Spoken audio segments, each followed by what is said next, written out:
guys, Rose again here of Kiroky, Fraco, and welcome back sa aming channel. So ngayon nandito na naman kami sa labas.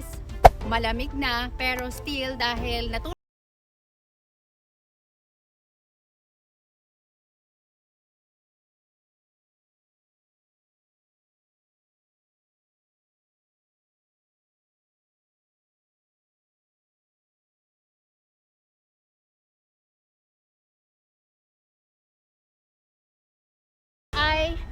ang footage na to, ang ginamit namin na gear, a cellphone. Pero ginamitan namin siya ng phone stabilizer or stabilizer gimbal na may 3 axis, which is the ZHIYUN Crane M2.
So yes guys, we're done. Nakita nyo naman siguro kung ano yung ginawa namin. Super happy ako today kasi sa nangyari. As in, hindi ako nag-stop. Continuous yung babataas ko compared dun sa summer na ginawa ko na sobrang nagasgas yung tuhod ko. But anyway, that was a long story. So to make it short, nagawa ko siya ngayon. Wow! In fact, nakakasabay ako kay Happy. So sobrang natuwa ako. It's just that magwi-winter na. So hopefully, hindi pa mag-snow ulit para makalabas kami. So guys, so happy and mukhang maganda yung performance ni ZHIYUN Crane M2 na ginamitan namin ng phone. Next time, gagamitan naman namin siya ng Sony ZV1. So watch out for that video. So for the meantime, we're gonna say bye-bye and thank you and hope you like this video. Kung bago kayo sa channel ko at hindi pa kayo nakaka-subscribe, please consider subscribing and like nyo na rin yung video na to, and then of course maglagay na rin ng comment. Thank you guys, God bless, see you.